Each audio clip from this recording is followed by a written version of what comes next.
everyone. I'm sure you will all agree with me that the previous lectures and lecturers were all superb and gave you a good insight with regards COVID-19 and its effects on nutrition, especially among our children. Now my role is to synthesize all what transpired into one cohesive conclusion. We know for a fact that optimal nutrition in children is our goal being pediatricians. First and foremost, the role of optimal nutrition is to attain normal trajectories in growth and development among these children. And finally, this growth and development really will translate to being a major determinant of healthy and good quality of life. Now, the pandemic has wrought a lot of effects, no? Particularly on nutrition. These effects have impacted the determinants for optimal nutrition. And these are the following. The illness itself, meaning COVID-19 itself, creating a lot of metabolic consequences and nutritional consequences on the child. The fact that with the pandemic, there was social distancing and lockdown. There was high unemployment leading to loss of jobs. And of course, food insecurity, which translate to higher prices, problems in availability of food, and also problems with regards accessibility of food. The other major effect on optimal nutrition is the lack of access to healthcare. There was a sudden stop or cessation in the delivery of healthcare, particularly those focusing on the nutrition of children. Because of the pandemic, there was also reshuffling of healthcare priorities. The main priority was to prevent and find the cure for COVID-19, and all others were just relegated to the background.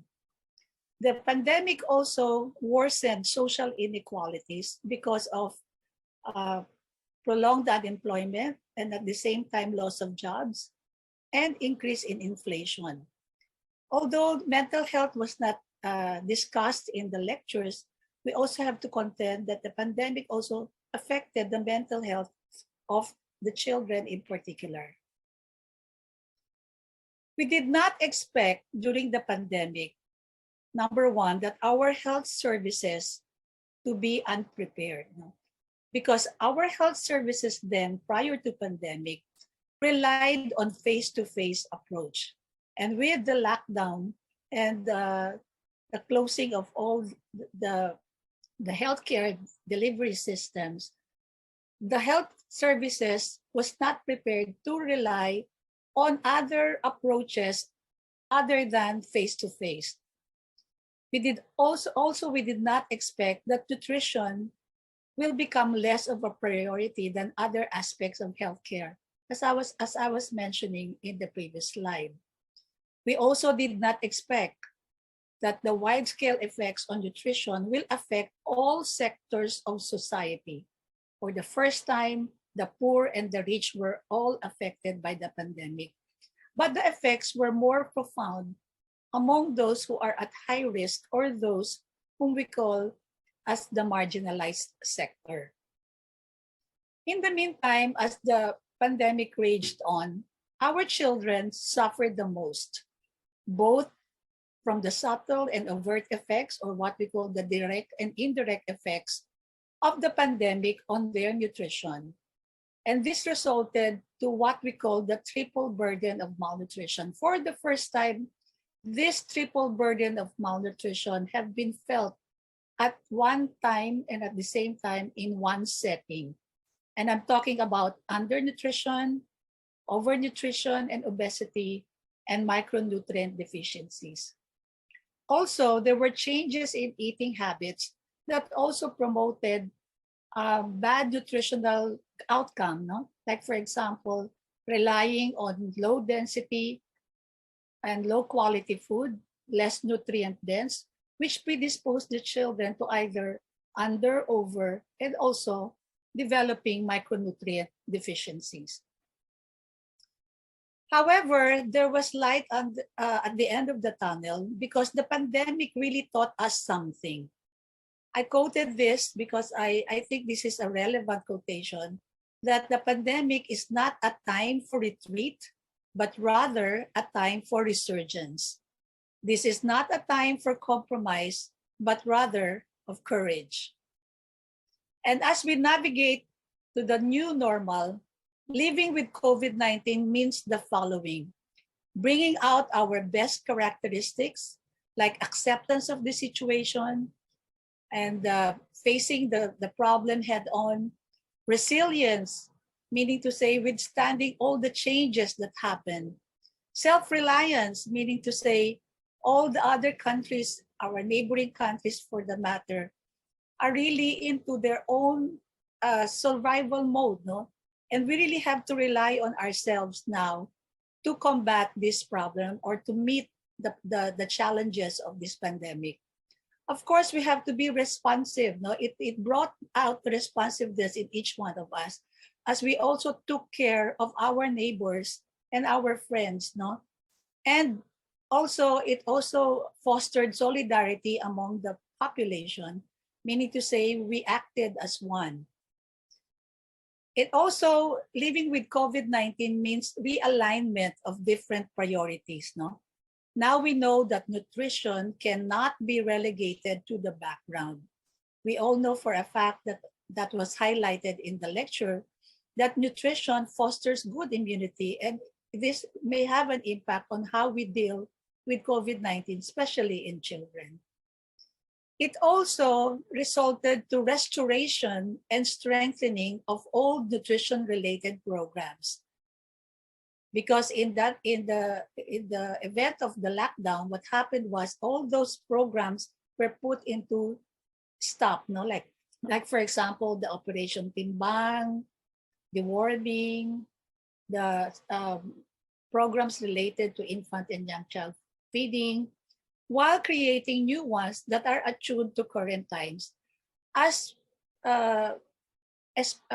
expounded by Dr. Dayan Hira regarding the different programs of the government. Now we are seeing the success of this endeavor does not only entail government initiative, but also the partnership between the government and the private sector. The government is responsible for enacting laws, policies, guidelines, programs, and then implementing them, monitoring, and evaluation. Just to give you an example of these programs include the infant and young child feeding, the integrated management of acute malnutrition, dietary supplementation program, micronutrient supplementation, focusing on food fortification. On the other hand, with regards to the private sector is here to fill the gap, no, in the delivery of nutrition services and intervention. And we as pediatricians actually belong to this private sector unless you are working under a government setting. Now, the role of the government is listed here. Now, I lifted this from the slides from the National Nutrition Council in celebration of the Nutrition Month. No? So the role of the government is aimed towards the new normal, raising awareness of the importance of nutrition in building resilience, better design, delivery, and scaling up of nutrition interventions, promoting adoption of health-enhancing nutrition behaviors, including consumption of sustainable healthy diets, increased support in food and nutrition security, especially among the most vulnerable, eradication of hunger and malnutrition, and lastly, prevention and management of non-communicable diseases, which can also have an impact on the nutritional status of our children. On the other hand, we as pediatricians also play an important role. And this was emphasized by our Tita Coring, no? Oh, we have so many tasks. We are really known for multitasking. So in terms of how we deal with the new normal now that the pandemic is still here, we as pediatricians may act as gatekeepers gatekeepers of information. What we really impart should really be not fake news, but rather those information based on good evidence, which can now be imparted to our patients and most importantly to the caregivers of our patients. We can also be movers, no? Meaning to say we can act as influencers and act as role models for our patients.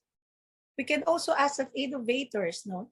Innovators in terms of how we treat our patient, how we manage. Now that we are in the digital age, we now can go to not just face-to-face consultation, but also virtual consultation.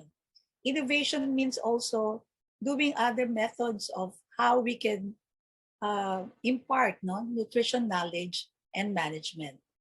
And lastly, pediatricians are considered as trusted partners by our patients and their families. And also, more importantly, the government is counting on us to be partners in their different programs and guidelines. So, as Dr. Omalin has mentioned, we as pediatricians can support our patients and the government. We can also share our knowledge with our fellow pediatricians and also with more importantly, with our patients. And more importantly, also, we can educate. We have to be actively involved in educating our patients through different programs initiated not only by the society, but also by the government as a whole. This year's Nutrition Month's theme, New Normal na Nutrition, sama-samang gawa ng solution, really encompasses what we want to achieve now that we are in the new normal. COVID-19 created a lot of collateral damage, and most of this damage were felt by our Filipino children. It is not the moment to move on, but rather to reboot and to refresh so that we can face these problems together. So ang importante po talaga ngayon, tayo po ay magsama-sama para gawa ng solusyon ngayong nandito na po tayo sa tinatawag nating new normal. So with that, I would like to end this webinar, this discussion, and wish you a good day. And I hope that we will still retain our enthusiasm to be the good advocates for child health. So thank you very much for your kind attention.